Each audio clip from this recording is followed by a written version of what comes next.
Welcome to the Feeling Lighter podcast. I'm Katie with our wonderful co-host Lisa. Hi, Lisa. Hey, how are you? I'm great. How are you? Same. Yes. Well, as a reminder, we have this podcast with the goal of shedding beliefs that no longer serve us, one episode at a time. Yes. We remind people that how you feel about yourself actually changes everything in your life. So beliefs are sort of the root foundational thing that influence all of our thoughts and behaviors. So they're important things to evaluate. Yes. And you know what? I just want to remind people it's okay if we had beliefs that we don't have anymore. It's okay to change your mind. Right? It's healthy. Yeah. Have you ever seen that meme where it's like the caterpillar? I've talked about this before, where the caterpillar has talking to the butterfly. It's like, you've changed. And the butterfly's like, we're supposed to. Absolutely. That's Kids are like, stop saying the same thing, Katie. You've said that before. But it's so true. Just be the butterfly.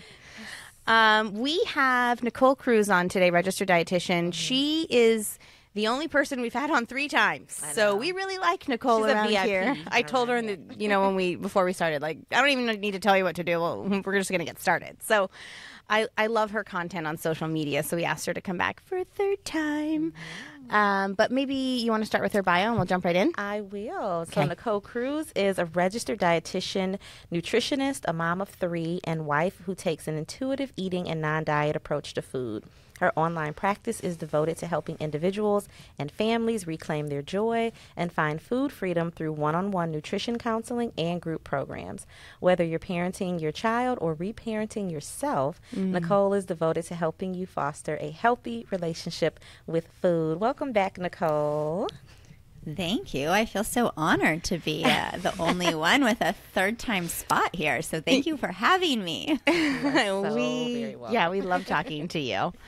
I want to start. We've talked about this on another episode recently, but I think it's important because a lot of registered dietitians right now in the media are getting a lot of negative press around intuitive eating and food freedom. Some of the ones we love and support. The most.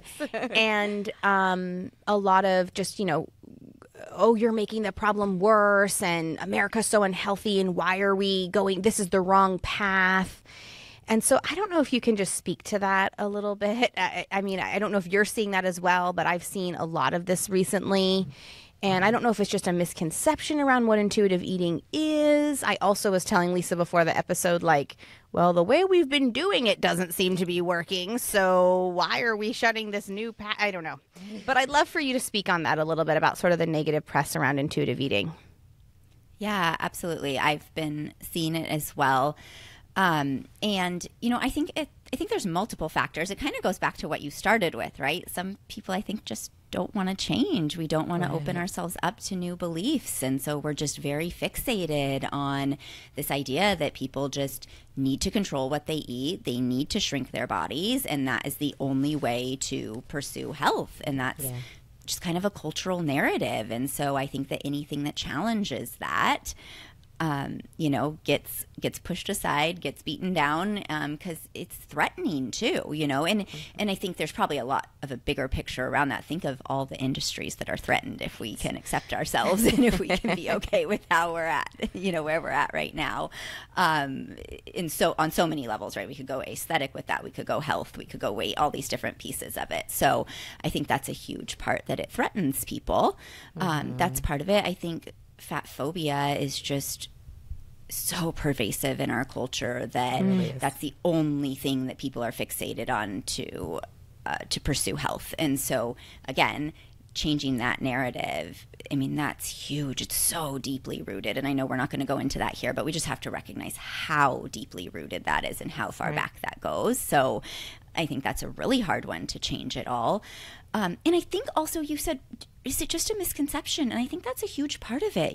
I do a ton of work with parents, and I have parents that come and work with me and they're like, well, I'm just letting my kids eat whatever they want whenever because that's like intuitive eating. I'm trying to do this intuitive eating thing with my kids.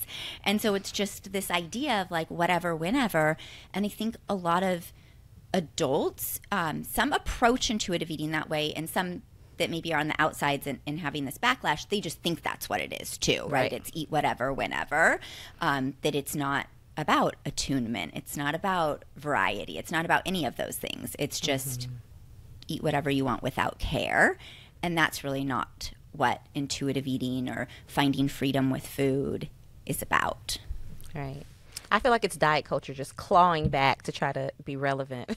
Well, if there's Because nothing they're to fix threatened. about you, then what do I have to buy from you? Exactly. So it's about people's pockets, at the end of the day too. But I agree with you. People definitely have a misconception of what intuitive eating really means. And the last time you were on the podcast, you made the recommendation, which I just thought was like mind-blowing, of like the little charcuterie of snacks. Now, I haven't done it consistently, but I've done it a lot, and my kids love it. Like, they love it. They go in there, they're like, oh, here's Mom making her charcuterie again. So they're rolling their eyes, but they're going in there and they're eating the sliced apples and then the Oreo cookies and then a piece of cheese, and it's just like, it's just reinforcing this idea that all of these foods fit.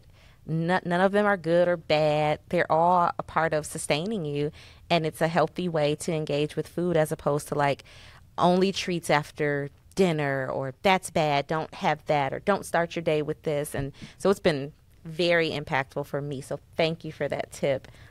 We've actually really used it. But in alignment with that, why do you feel that people are so concerned with like making sure their kids eat healthy?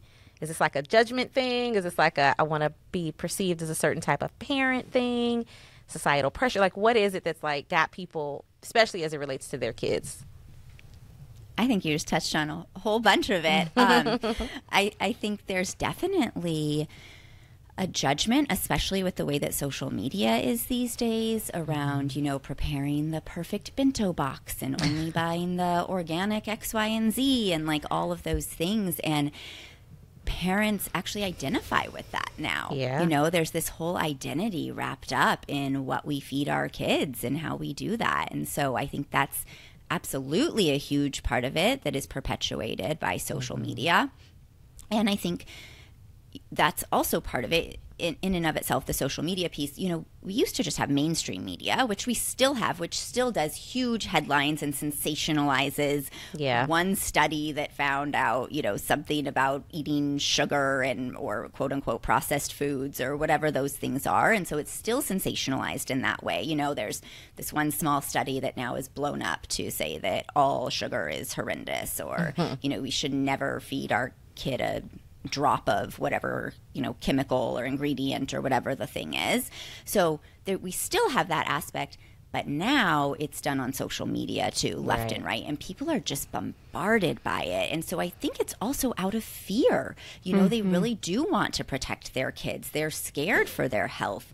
Not only that, we have pediatricians in the office saying, the rates of type 2 diabetes and, their weight is going up too much. We really should make some changes. Like, we're getting it from every angle. The teacher, I've had teachers send home assignments around sugar being toxic or poison. Oh my God. What's healthy to eat or not, and things like that. And so it's really coming at us from every corner. It is. And so, of course, we feel that pressure to do it right because we want to do well for our kids. And I hear from a lot of parents as well that have some fears around their relationship with food. And so they really want to do best for their kids because they're like, I never, grew up with being taught about nutrition, and look at me, here I am now in this size body, or unable to control my food. And they think that that's the key, is that they weren't taught about nutrition early, or that they didn't have the information or knowledge. And that's not true for everybody. Some people don't necessarily think it's about the knowledge per se, but they're unhappy in their body, or, and they just want to do whatever is best for their kids to protect them from that, because maybe they were bullied about weight or whatever the thing might be, or have health issues. Yeah, if I could change this word around toxic, I'm pretty sure if I put a container of bleach in front of your child, or some star, you're gonna pick the food. Like, it's like we've made these words that are not even that's not even true. Like, yes, you probably shouldn't drink bleach, but that's toxic to the human body. But to have a piece of candy or a cookie is not toxic to the human body, but we've used that word as a way of creating fear so that people then, go down these paths, and the language that we use really bothers me. Yeah. Just say that. absolutely. And like, I would never use that word about food in general, but I also like to look at the fact that technically anything could be toxic to the body. Like if you drink way too much water, that could actually be really harmful and toxic to your body, right? And so anything at these extreme amounts can be, but like you said, a piece of candy or a cookie or something is not, just like having multiple cups of water a day is not. So where is that line? And when we use these extreme, startling, fear-based words around it, we really have the potential to create a lot of fear and shame around those foods, which isn't true. It's just not true. Yeah, and one thing that I learned from your last episode was not only about the charcuterie board. If you look on our family meal planning now, a lot of nights are just tapas, because it does, like, I'll just put 8 different things on the table and let people eat what they feel is good at the time. But I think more importantly, what happened for me, my older daughter is neurodivergent, and I actually started to look at her relationship with food as a sensory experience rather than a protest to my desire for her. Like, oh, she's overstimulated today. The texture of that food is actually not working for her. This is a sensory thing. And to just kind of trust what her body needed. Like, she's not going to starve herself if she only ate 3 bites for dinner. And I've really been working on just shifting my perspective around, well, she ate something versus she didn't eat enough. And that has, like, just changed my relationship with her in a lot of ways, because I'm no longer always looking at what else she needs, or how else can I helicopter over her, or where did we go wrong, or she didn't get this or she didn't get that. I'm actually shifting it to, oh, I'm so happy that you listened to your body and you stopped eating if you were full. And she had some rice and beans. Wonderful. You know, and that perception shift has created less stress for her and less stress for me. And I think that ultimately that is food freedom right there, is just not having to live in a state of hypervigilance. Like, I was living in a state of hypervigilance, and she was living in a state of my mom's judging and criticizing me. And that isn't healthy either.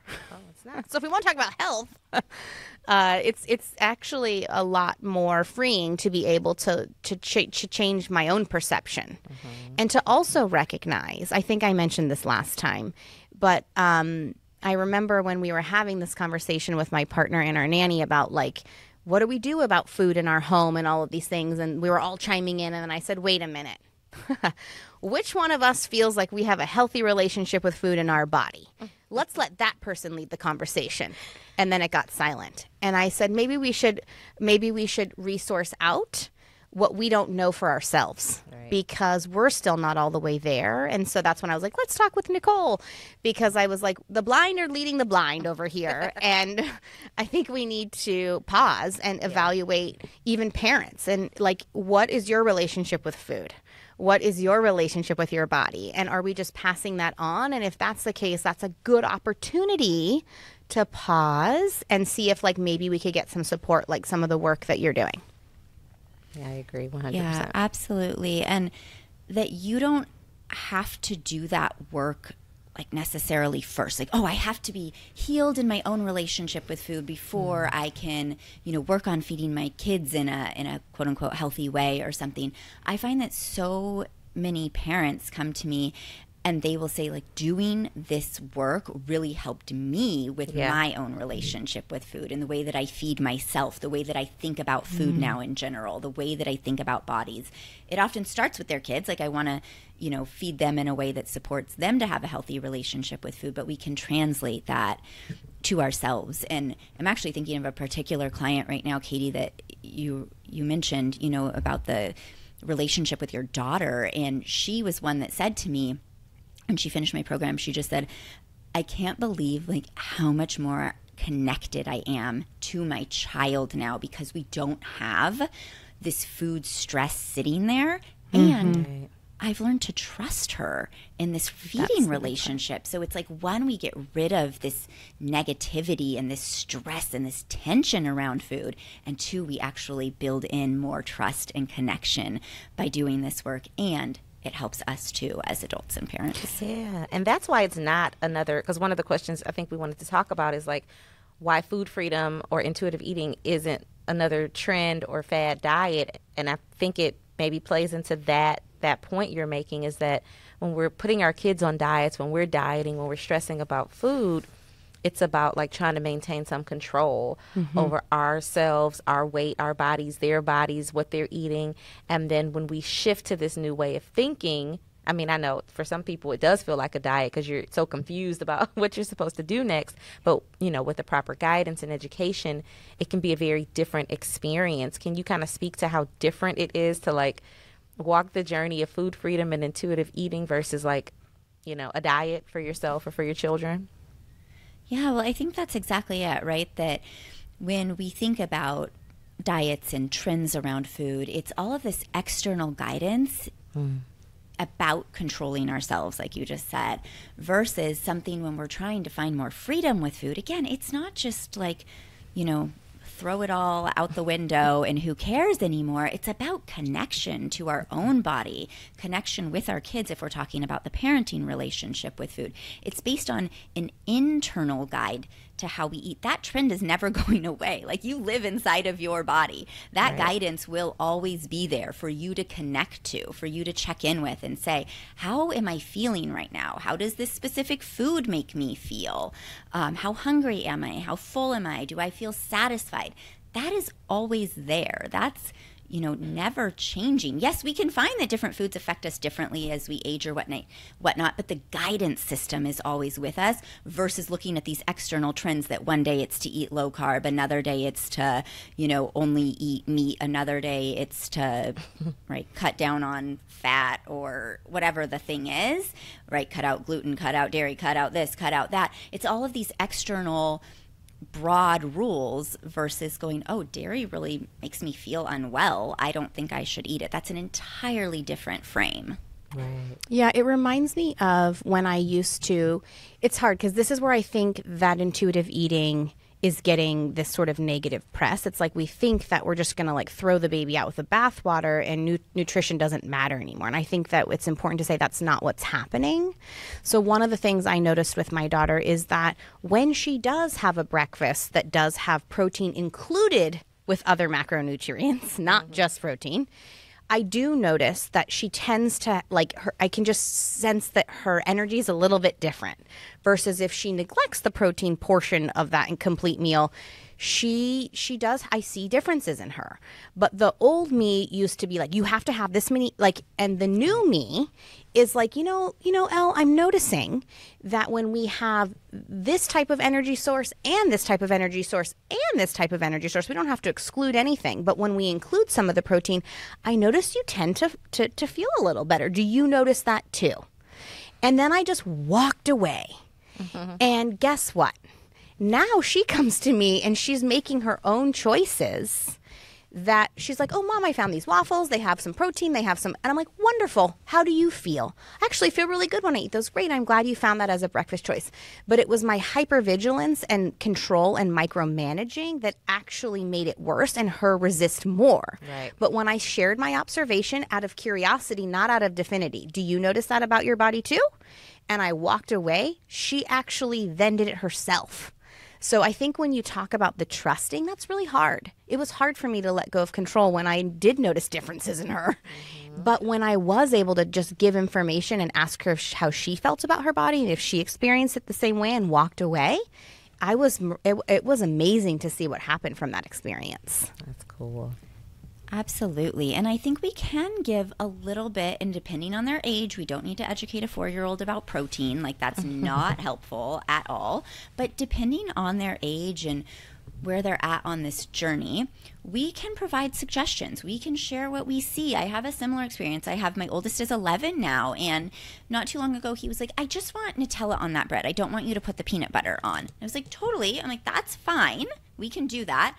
I just usually put peanut butter because it has a little bit of protein. It gives us a little bit more substance, a little bit, of a variety of nutrients. And so that's usually why I include it, because it can help us stay full a little bit longer, can be a little bit more satisfying, but whatever you want. And he's like, okay, okay, put the peanut butter on. And then sometimes he chooses to not have it. And that's totally fine too. But now he can make these decisions not from a place of control, because exactly what you said, if we come in and we're like, you have to eat it this way, you need to do this, either we're going to have a people pleaser that just does it to do it, but they're still disconnecting from their body because they're just doing what we're telling them. They want to please us, right? And that's someone who maybe is going to try the diets and try to follow all the rules because they don't want to break them and all of that sort of stuff. Or we're going to get a child who's very reactive to that, and they're going to resist it even more and then not want it at all, which again still takes them away from their body to be able to decide in which moment, do I want the peanut butter? Which one don't I? Right? And that's okay. It's okay to sometimes make those decisions and say, like, I don't feel like it right now. That really doesn't sound good. And that's okay. Yeah.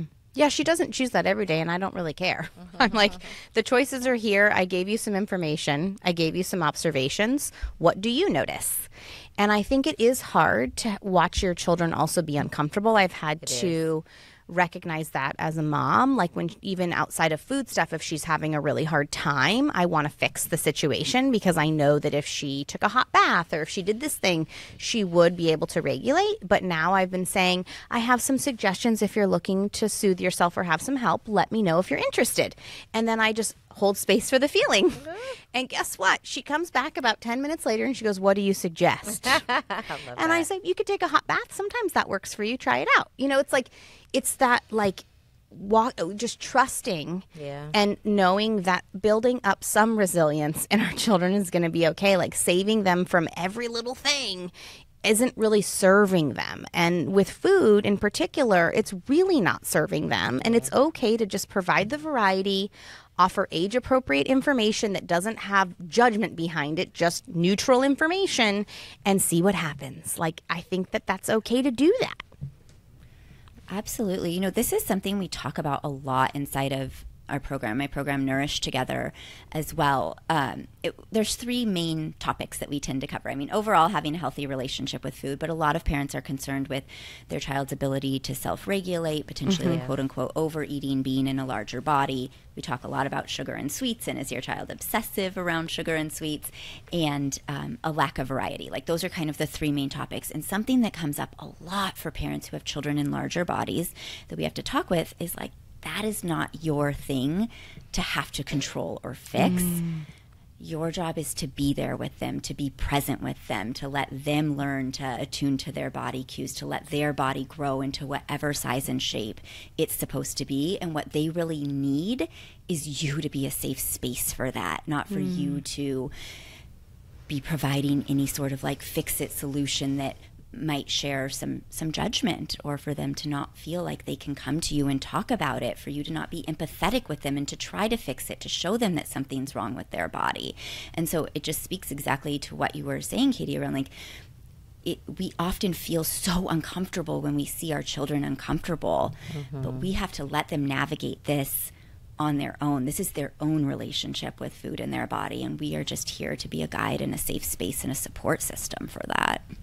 That's so hard. I agree wholeheartedly, though, and I've seen examples in you know, raising my children as well, because I shared this, you know, in the past, but I've started when I became a mother. Initially, I was more deeply embedded in diet culture, and I believed in heavily restricting what I ate and moderately restricting what my children ate.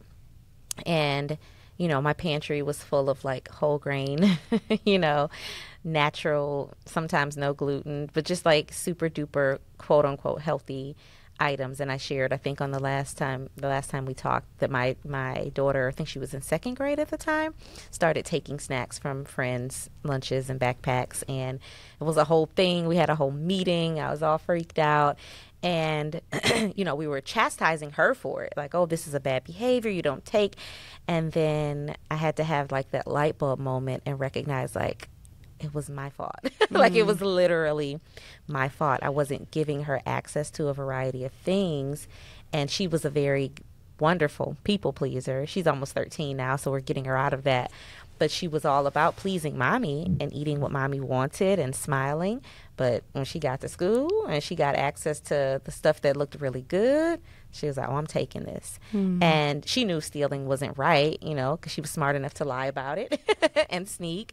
But having that sort of recognizing the recognition, like this was something that you put on her, this external rule. You were teaching her to disconnect from her body and to not, you know what she wanted, and to not be able to trust her desires for certain foods and trying new things and, you know, getting those taste buds wet with like new stuff.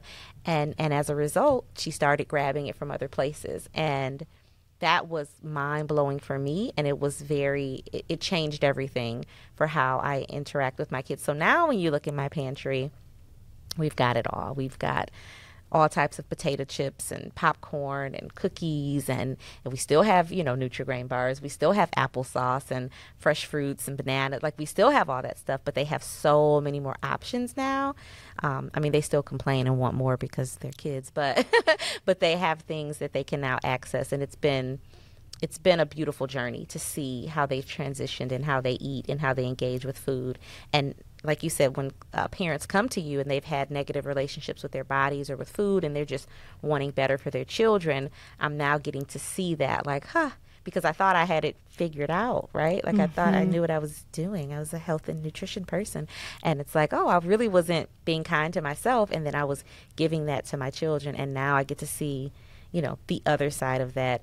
And I've been on your social media for a while, Nicole, but I really liked the post you put up recently about telling parents it's not your job to teach your children what this food is going to do to their body size. Like, it's not your job to be like, oh, that's a high calorie snack there, you might gain weight, or, which I wouldn't do that now, but I definitely would have done it, you know, 8-9 years ago. And so I think it's so important how you say these things that, you know, kind of, you know, sting in the gut, but in such a nice and kind way to help people. Definitely nicer than I would be. Definitely nicer.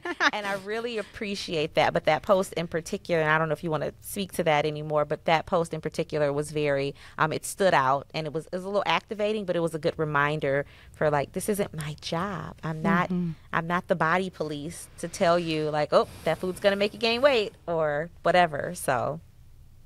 Yeah, absolutely. And I think, again, there's layers to that. You know, a lot of parents, they, again, going back to our conversation around, they want to fix it, and they're concerned that their child is uncomfortable in their body even, right? Maybe they're going to be made fun of. Maybe they already are being made fun of.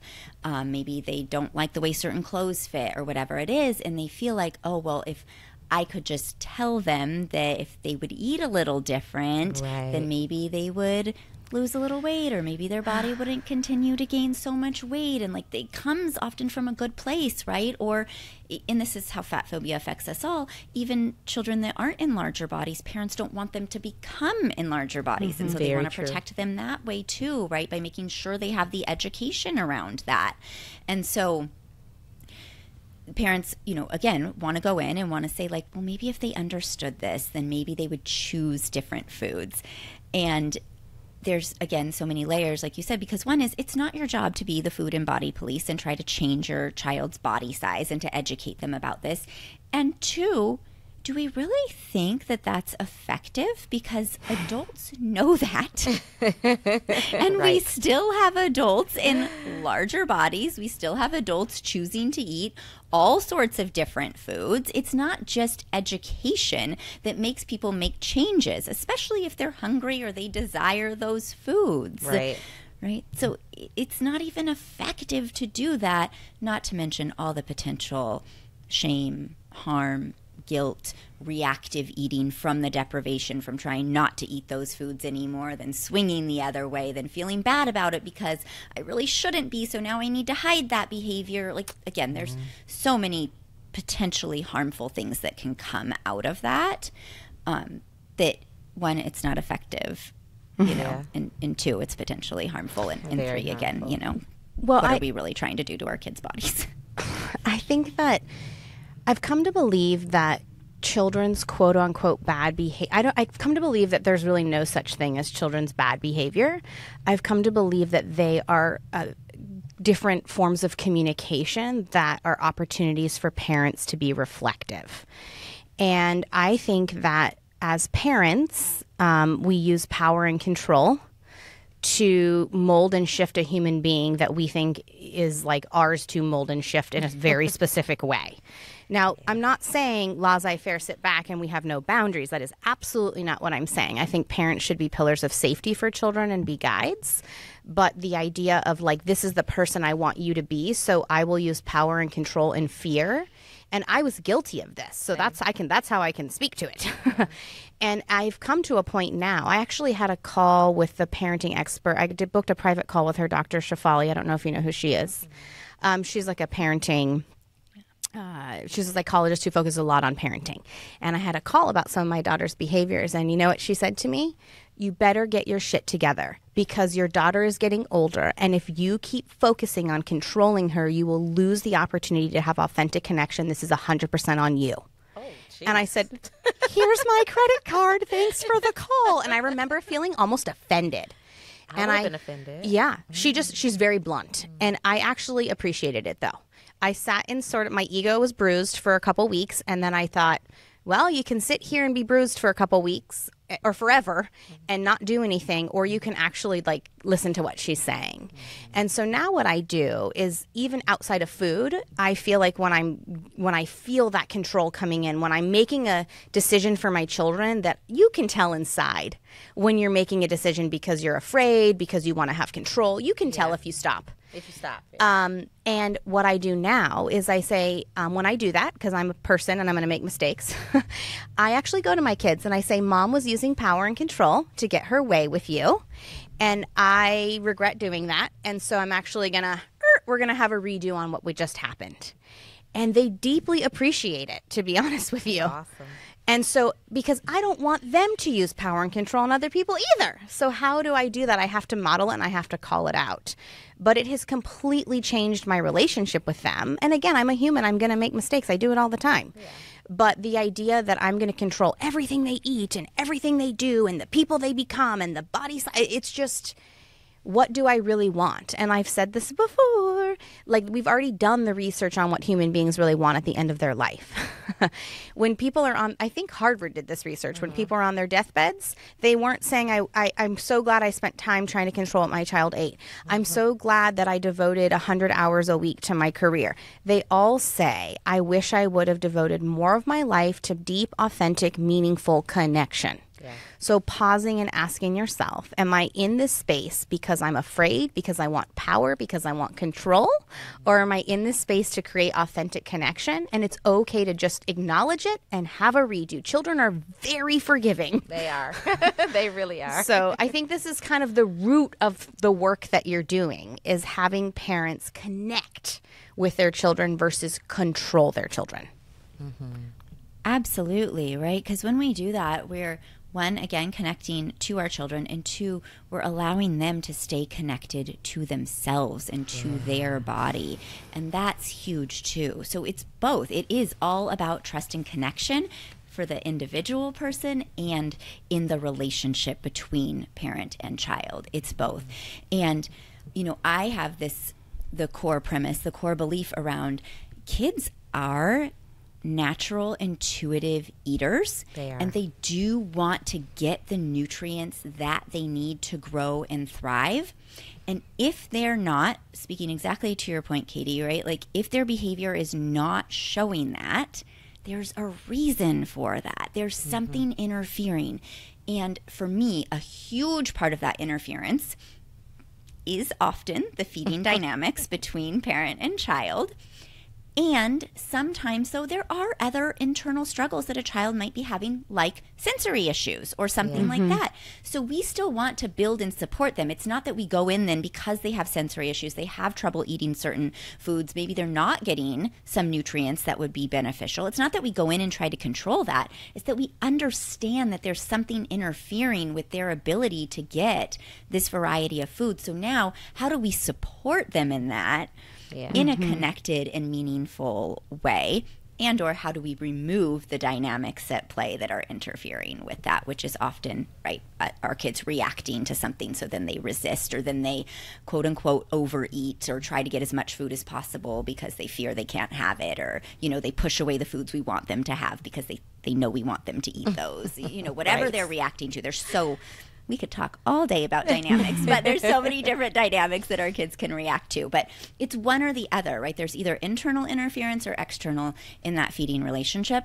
But kids do want to grow and thrive. That's a built-in human mechanism Yeah. to want to get those nutrients that they need to feel good. That's a good point, because I don't think we see it that way. No. Like, no, they don't know what they're doing. Yeah. I need to figure it out. So I appreciate that you said that. Something else you had on your social media that, you know, I was just really loving. You were talking about the phrases that I think we just say because maybe they were said to us, or maybe it's just so natural in the culture that we live in, especially fitness culture, diet culture. You know, saying things like, okay, we went for a really long walk today, kids. Let's, we can have donuts now. Or, you know, this dessert. And I definitely used to be that parent that did that. And I didn't always say it to them, but I was definitely like, oh, yeah, well, I worked out like an hour today. I can definitely go have a slice of cake, or I can go out to dinner or have some dessert. Can you speak to why those statements that seem so like harmless can actually be damaging, you know, to your children's relationships with food, their bodies, and all of the things? Yeah, absolutely. You know, on one hand, it's kind of that just overarching idea that we talked about around internal versus external rules. What are we really using as a guide? So do I feel like a donut, or am I just going to get a donut because I feel now that I worked out I deserved it? Right. And sometimes we end up eating out of balance in that way, right? Like, I've been good all day. I've been dieting. I had the salad, so now I can have that thing. But do we even want that thing? We're not even checking in to see if I want it. We just think I deserve it. So it can lead to this out of balanced way of eating that really isn't, again, based on internal cues of what do I really feel like? What do I want right now? What is my body telling me? How hungry am I? Am I even hungry at all right now? Or am I just eating a donut because I think I deserve it? Right? On the flip side, it also can make us not eat certain foods because we don't feel like we earned them or we deserve them. So maybe I'm really craving that donut, but I didn't work out today, and now I'm telling myself that I can't have it, I shouldn't have it, and then either I restrict, and the next time I'm around them, I maybe eat as many as I can, or right, or I try to fill it with all these other foods, and I end up binging on, you know, whatever's in the house because I feel like I'm not allowed to have that donut, but I'm really not satisfied because I'm not giving my body what it really wants and the nutrients that it needs, and I'm mentally depriving myself as well. And so it just sets up this really unhealthy dynamic and way that we can interact with food by feeling like we need to earn it. And then, of course, there's also layers around that, around like body size. You know, what do they think that means? If they worked off enough calories, now they can earn it, so then they won't gain weight. I mean, we could look at it from different angles as well. But on one hand, it just takes us away from that internal, the internal guidance system, and tells us that we should be basing it on external things instead. Yeah. I want to say that I did have a very interesting conversation with my oldest daughter, and it was kind of and it wasn't anything that I encouraged or provoked, but we were just talking. She went to a sneaker ball for a friend's birthday party, and she had this cute like little slip dress we bought her. She looked so cute and grown up with her sneakers, and it was just the cutest thing. And I noticed, just because, you know, her body is constantly changing, she's going through puberty, but I noticed that she had, you know, a little bit more noticeable of a stomach in the dress. And I mean, I just thought she looked adorable. But she verbalized to me after the dance, she was like, yeah. I was like, did you, you know, have fun? She's like, yeah. I was like, did you like the way the dress fit? She was like, oh, yeah. She's like, I really liked it. She's like, and I saw my stomach sticking out. And she was like, I was telling my friends, she said one of her friends came up to her and said something about their body. Like, oh, I don't even know what she said, but it was something about changing her body or wishing her stomach were flat. And my daughter, she said, yeah, my stomach sticks out in my dress. See, she was like, I think it gives my body more character. And I was just like, like I wanted to cry, but I tried to stay very neutral. I was like, oh, that's sweet. I like that, you know, that idea. But inside I'm like jumping for joy because I'm just so proud of her for like this radical acceptance that she's experiencing in her body while it is actively changing. Like 6 months ago, she was like super thin, and like things have drastically shifted and changed in her, and it's not making her go off the deep end or feel a certain way, because we've been trying to foster body respect and body neutrality in our home. And so it was a big win for me personally. But it's because of, you know, the type of work that you're doing, the content that you're putting out, and other people in this space. It's reinforcing my belief system so that I can behave and engage with food in my body in a certain way and model that behavior for them. And so, you know, things have been going really great in that area. So wonderful. Yeah, I'm grateful for that. I mean, to hear about a teenager just having that level of awareness and leaning into acceptance, and I mean, wow. Yeah, I mean, that wasn't me at 13. Let me just say. Yeah. I mean, because it's like so easy to be persuaded by what other people around you are doing. Yeah. And so to basically say like, this feels better for me, and to just stand in your own confidence is like a life skill that will carry in many areas, For you know. sure. So what a beautiful experience for you, I'm sure. Yeah, very much so. Well, Nicole, we love having you on the show, as you can tell. We got to ask the feeling lighter question. Sorry, can't forget that. So we like, you know, as you probably remember, we like to ask everybody before they go the big podcast question, which is, what is a belief that you once had that you no longer have that has impacted your life in a meaningful way? Yes, I do remember that you asked this, and I didn't remember that you would ask me this. I'm trying to think of what I said last time. I wonder if I'll repeat myself. What is a belief that I had? Yeah, I think, well, I'm trying to think, is it about parenting or about, you know, food and bodies in general? But, oh gosh, I hope I might have said this last time, but I think one of the hugest shifts for me really is what we were speaking to around that it's not our job to control our child's behavior with food or even their relationship with food, but it's really their own relationship to develop and to go through, and that we just need to be that safe space, that guide, and the support for them. And, you know, because I think at one point, even doing this work, I felt like my job is to like make sure they have this really healthy relationship with food, and how can I do it perfectly? And yes, I want to do that in all of the ways that I possibly can, but even that is not my job to control. It's their own relationship with food, and I just want to do whatever I can to support them and let that develop as it's supposed to, because it's their own journey to learn from. Wonderful. That's a really good one. Well, remind people where they can find you, Nicole. Yeah, absolutely. I'm probably most active on Instagram at Nicole Cruz RD. I do also have a private Facebook group called Joyful Eating for Your Family. And there's lots of information and resources on my website at NicoleCruzRD.com. Wonderful. Thank you Nicole. again. Maybe we'll have you on a fourth time. Why not? Always. I would love to. Thank you for having me. Thank you so much. And we will see everyone next week. Bye-bye.